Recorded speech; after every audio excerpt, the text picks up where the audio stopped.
Le 9 mai 2021, ma vie a basculé, mais ça, je ne le savais pas à l'époque. Un choc à la tête, a priori sans gravité, mais qui, 5 ans plus tard, m'handicape au quotidien. Mon traumatisme crânien a été labellisé léger, mais les conséquences de ce trauma ne le sont pas et les séquelles sont, elles, bien réelles. Le parcours de soins a été pour le moins chaotique et lacunaire. Je me suis sentie perdue, je ne comprenais pas ce qu'il m'arrivait et mon entourage était tout aussi démuni. Ma vie a changé du tout au tout. Il y a beaucoup de choses que je ne peux plus faire aujourd'hui. Je dois adapter ma façon de vivre et je dois apprendre à vivre autrement. Et croyez-moi, c'est loin d'être une partie de plaisir. Pour éviter que d'autres vivent ce que j'ai vécu ou ne soient aussi perdus que moi, j'ai eu envie de partager mon expérience et quoi de mieux pour le faire qu'un podcast. Alors en 2025, j'ai parlé de mon projet à Edith Louis, présidente de la FTC-LR, l'association des familles de traumatisés crâniens et cérébrolésés du Languedoc-Roussillon. Elle a été très enthousiaste et l'association s'est lancée à mes côtés dans cette aventure. Je suis Sophie Lemaître, bienvenue dans Moi et mon TC léger, une mini-série de vivre avec un traumatisme crânien. Au cours de 3 épisodes, je vous emmène découvrir les différentes étapes de cette vie qui a basculé à cause d'un traumatisme crânien dit léger, et pour plus de simplicité, je parlerai de TC léger. Dans ces épisodes, vous entendrez aussi le témoignage de Jérémy, dont la vie a également été chamboulée, ainsi que les témoignages de soignants. Alors oui, chaque parcours est différent, chaque personne a une histoire particulière, mais ce que nous allons vous partager fera peut-être écho à votre vécu, et je l'espère, vous permettra de mieux vivre avec votre TC léger, ce compagnon bien encombrant. Épisode 1, le moment où tout a basculé.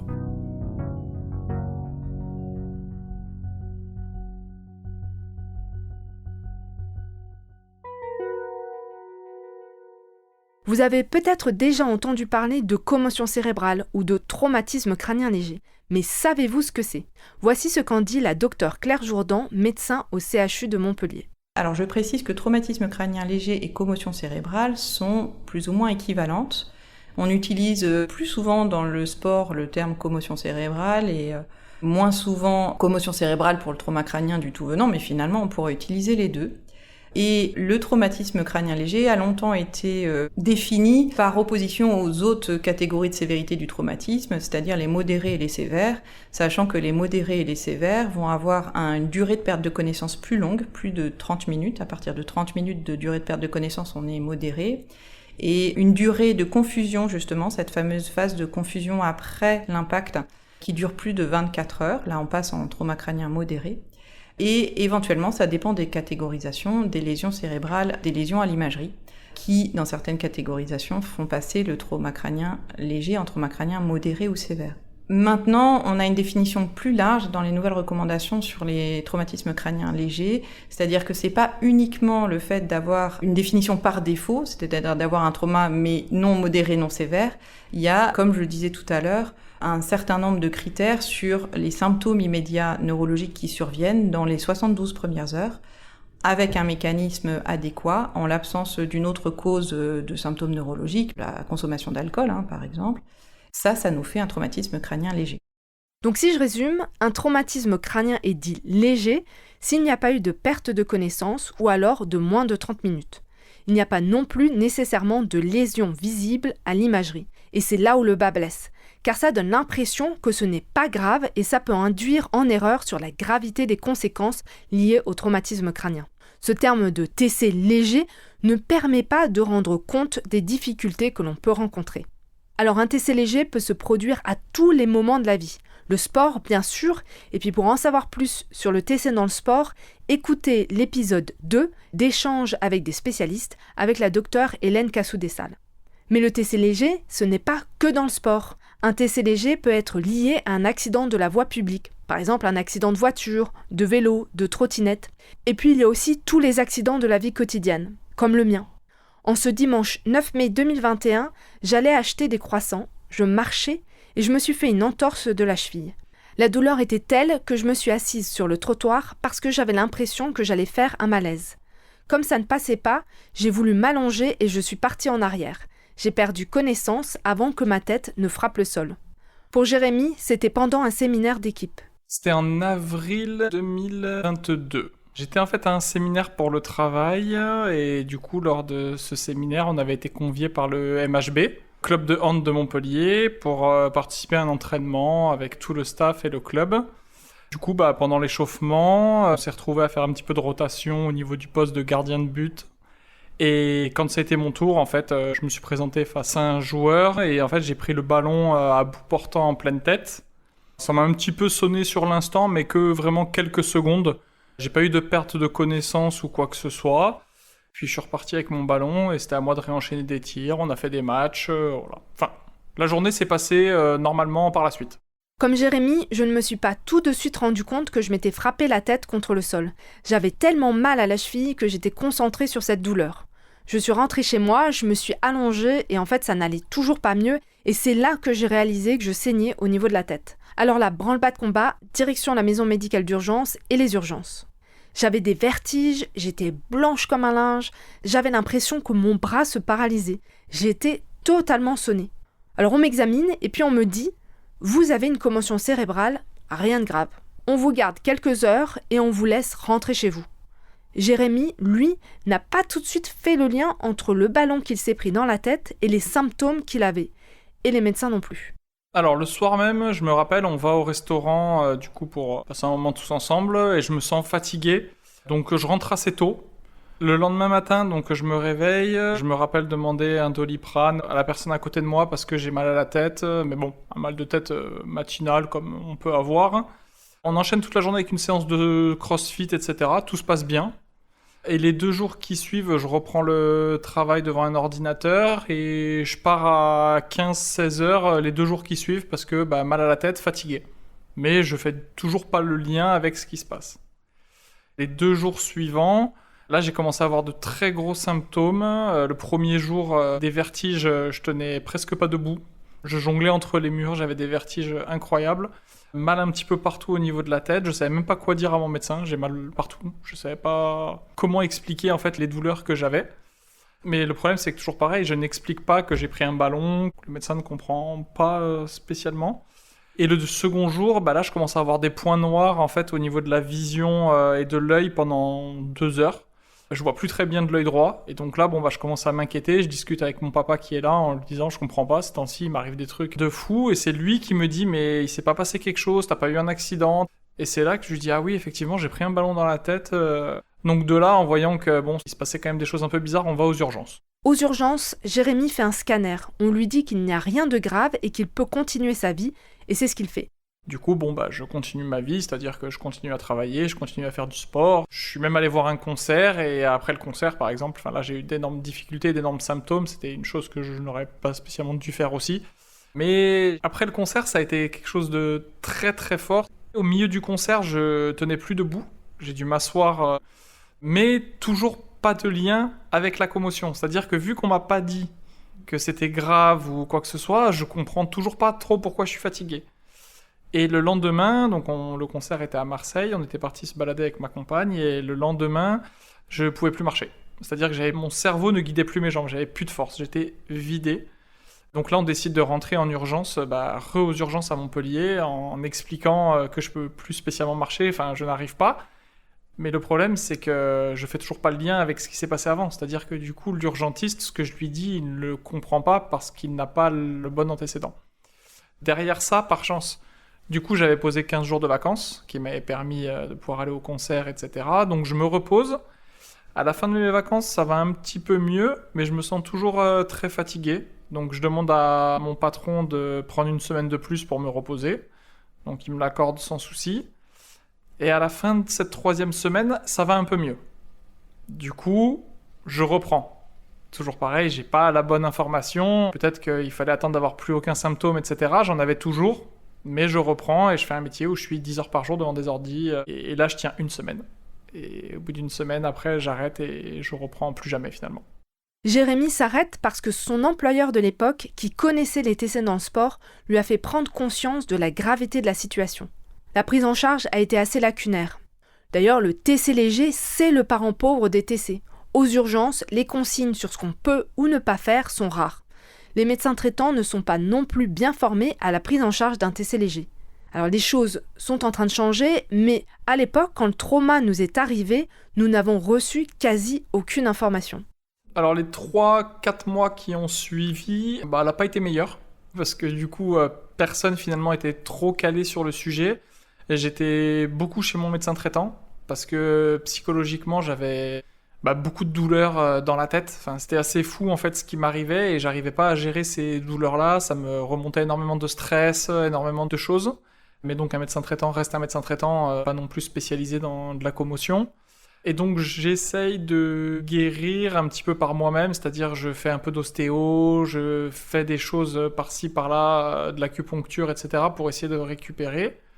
Et j'arrive à avoir un rendez-vous avec un neurologue rapidement, au bout de 3 mois on va dire.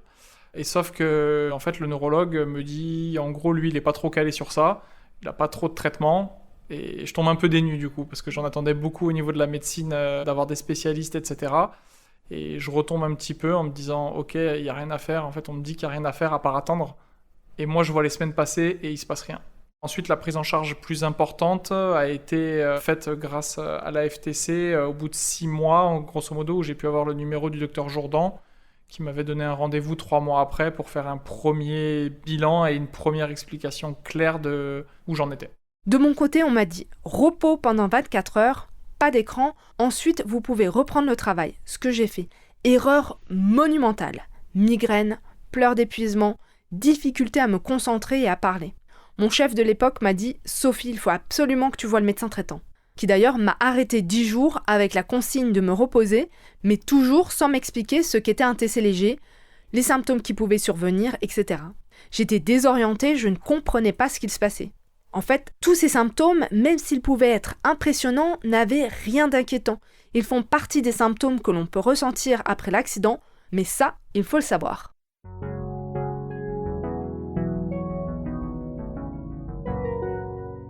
Il existe 3 catégories de symptômes que l'on peut ressentir après un TC léger.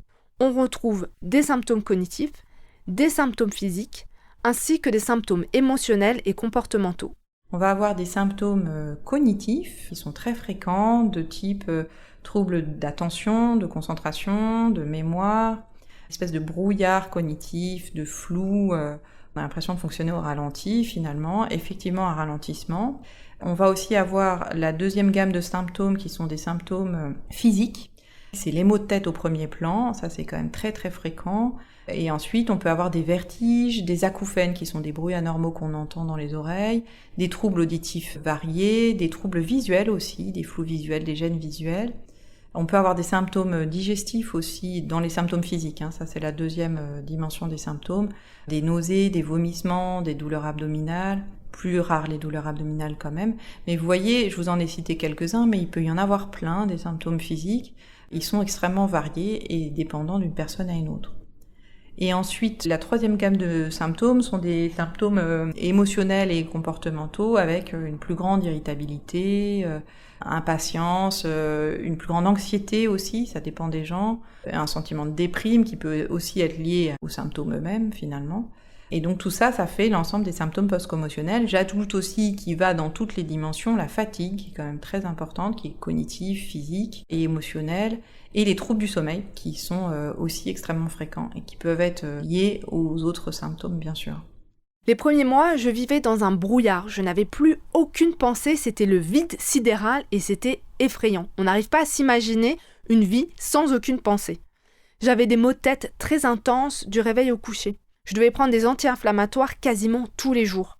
Le bruit me causait un stress énorme avec des moments de panique et des pleurs sans que je ne sache pourquoi je pleurais.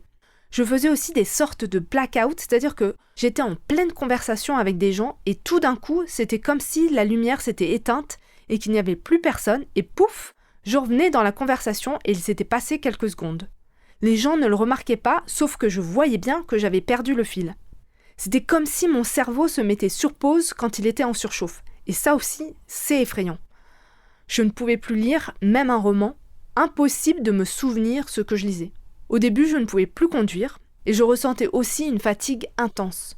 Parfois, je me trompais de mots ou je ne trouvais pas le mot que je voulais dire. Et puis, j'avais des troubles du sommeil avec insomnie et cauchemars. En fait, la liste des symptômes que j'ai eus est assez longue, Mais les troubles ou les symptômes varient en fonction des personnes. Ceux de Jérémy étaient d'ailleurs assez différents. Depuis le début, j'ai eu beaucoup de maux de tête, beaucoup de pression de chaque côté de la tête intracrânienne assez forte. J'ai eu pendant 3 mois des symptômes que justement j'expliquais aux neurologues parce qu'ils me faisaient très peur, mais les neurologues n'avaient jamais vu ça, donc ils ne savaient pas quoi me dire. En fait, j'avais l'impression d'avoir comme un fil ultra tendu au-dessus de la tête, qui se tendait au fur et à mesure de la journée. Et lorsque je m'allongeais, que je me reposais, que je fermais les yeux, j'avais mes yeux en fait qui clignaient tout seuls. Mais ça pouvait durer 30-40 minutes. Et en fait, c'est comme si toutes les tensions qui s'accumulaient se relâchaient par ce système. Et ça faisait très bizarre et très peur au début parce que c'était un symptôme que je contrôlais pas du tout et qui était assez effrayant au début. Et ensuite, j'ai eu beaucoup de sensations de névralgie au niveau de la tête, au niveau des cervicales. Voilà, c'est à peu près tout ce que j'ai eu.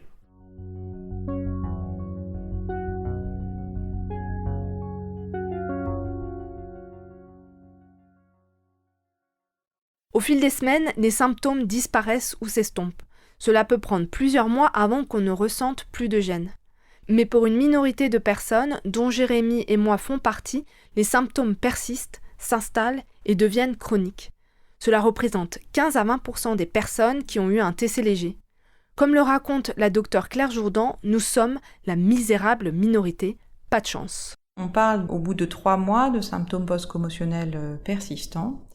Et puis, effectivement, c'est moins bien défini, mais s'ils persistent au-delà d'un an et demi, et ça devient chronique, et c'est plus difficile ensuite de les faire totalement disparaître. Dans les études, on est autour de 15-20, certaines plus, en pourcentage de personnes qui vont garder des symptômes à 3 mois ou à 1 an après l'accident, après le traumatisme crânien léger. Et c'est ce qu'on appelle classiquement dans les études la misérable minorité, c'est-à-dire que c'est une minorité des patients qui ont un traumatisme crânien léger qui malheureusement gardent ces symptômes qui vont générer un handicap à long terme. Mais alors, qu'est-ce qui fait que pour certaines personnes, les symptômes perdurent et se chronicisent ? Eh bien, difficile à dire, mais il y a des facteurs de risque qui peuvent augmenter la possibilité que les symptômes persistent. On ne connaît pas le déterminisme exact de la persistance des symptômes, mais on sait ce qui augmente le risque d'avoir des symptômes importants ou des symptômes persistants. Alors déjà, il y a des facteurs qui sont physiologiques liés à la personne, probablement qu'un certain variation génétique rend plus difficile la récupération. Il y a aussi la gravité de l'accident quand même, et puis l'intensité des symptômes initiaux. C'est vrai que quand ils sont plus sévères et plus intenses initialement, c'est plus difficile de récupérer. Et puis, il y a aussi le fait, et ça c'est aussi en lien avec le traumatisme, s'il y a un psychotraumatisme en même temps, c'est-à-dire classiquement, le psychotraumatisme classique, c'est le syndrome de stress post-traumatique. Quand le traumatisme a géré un traumatisme psychique, dans certains types de traumatismes particulièrement violents notamment, quand on a eu peur de mourir notamment, cette pathologie psychique surajoutée aggrave très nettement les symptômes post-commotionnels, et les symptômes post-commotionnels eux-mêmes aggravent le traumatisme psychique, donc ça fait un cercle vicieux qui empêche de récupérer. De la même manière, le contexte psychologique, environnemental, stressant, difficile, sont des facteurs qui peuvent rendre plus difficile la récupération des symptômes. Autre chose qui joue aussi dans les études, c'est s'il y avait des troubles psychologiques préexistants, si le statut socio-économique familial, notamment pour les enfants, est plus vulnérable. Ça rend plus vulnérable aux séquelles de traumatisme crânien léger.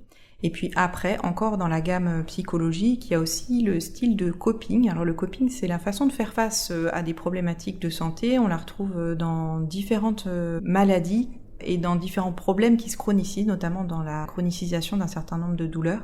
La façon dont on a tendance à réagir, les mécanismes d'adaptation au stress, aux douleurs, il y a certains mécanismes qui sont plutôt adaptatifs, c'est-à-dire qui aident les gens à faire face, et d'autres mécanismes qui sont plutôt mal adaptatifs et qui vont rendre les choses plus difficiles pour les personnes. Donc ça, c'est intéressant aussi de l'identifier et d'essayer de changer sa modalité d'adaptation. Typiquement, la dramatisation est un facteur qui va à lui-même aggraver les choses. C'est aussi pour ça que j'essaye d'avoir un discours assez rassurant vis-à-vis des personnes, pour dire que dans la grande majorité, les choses vont rentrer dans l'ordre.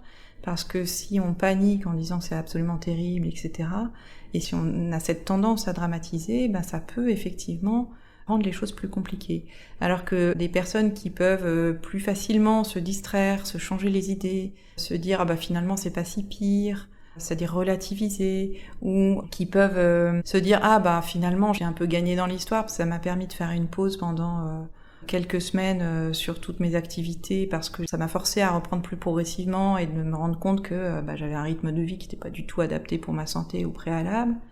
Ce type de façon de voir les choses, il peut aider effectivement à mieux récupérer.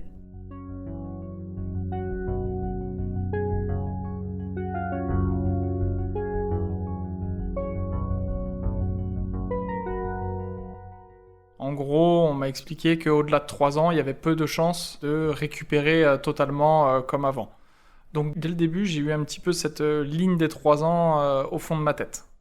Et ensuite, mon patron, qui connaissait du coup pas mal de monde, a réussi à avoir le numéro de téléphone d'un grand neurologue à Paris, connu assez mondialement dans la commotion, qui lui, pour la première fois, je l'ai vu lui donc au bout d'1 an, m'a dit, même avec une seule commotion, on peut avoir des séquelles toute sa vie. Ce que je ne pensais pas possible, parce que finalement, les personnes qui pouvaient témoigner un petit peu avant ou autres sont des personnes qui ont eu 4, 5, 6 commotions dans leur vie et qui, à force, ont eu des séquelles graves. Et donc c'est vrai que quand j'ai entendu ça et que je suis sorti du rendez-vous, j'ai pris un petit coup derrière la tête en me disant là ça fait déjà 1 an, ça semble peut-être pas très bon quand même ce qui se passe. Et après, moi, il m'a fallu une bonne année de plus pour avancer. En gros, il m'a fallu vraiment 2 ans pour comprendre que ça allait pas changer. Contrairement à Jérémy, je n'avais pas cette ligne de 3 ans en tête, puisque je n'avais reçu aucune information sur les symptômes ou les choses à ne pas faire. Donc en fait, j'étais en mode survie et je n'ai pas changé ma manière de fonctionner. J'ai continué à travailler, d'abord en mi-temps thérapeutique, puis à temps plein, malgré les symptômes conséquents que j'avais et le coût que cela représentait. Mes soirées et mes week-ends, je les passais allongée dans mon canapé ou dans mon lit, je n'avais plus de vie sociale, c'était trop fatigant, trop sollicitant de voir des gens ou d'avoir des conversations. Je n'étais même plus en état de faire du sport. En fait, comme je ne comprenais pas ce qui m'arrivait, j'ai fonctionné en mode survie pendant 2 ans, de mai 2021 jusqu'en mai 2023. Puis comme ça n'allait pas mieux et que l'environnement au travail s'était dégradé, j'ai choisi de quitter mon emploi. Au début, j'ai cherché du travail et j'ai vite réalisé que c'était pas une bonne idée. J'étais persuadée que si je me reposais, ça allait aller mieux. Mais les mois passaient et ça n'allait toujours pas mieux. Alors oui, certains symptômes avaient disparu, je ne faisais par exemple plus de blackout, mais d'autres étaient bien présents et ne me lâchaient pas. Et puis en juillet 2024, le couperet est tombé. Le médecin m'a dit que j'en étais au stade où mes symptômes étaient devenus chroniques. C'est là que j'ai compris que ce n'était pas une question de repos pour pouvoir reprendre une vie normale. La vie normale n'existerait plus. Pour pouvoir avancer et retrouver un semblant de normalité, j'allais devoir m'adapter, apprendre à vivre autrement, à vivre avec mes séquelles. Et c'est ce qu'on verra dans le prochain épisode. Vous venez d'écouter le premier épisode de Moi et mon TC léger, une mini-série de vivre avec un traumatisme crânien. Vous avez entendu des extraits des témoignages de Claire Jourdan et de Jérémy. Vous pouvez retrouver leurs entretiens complets en ligne, notamment leurs conseils.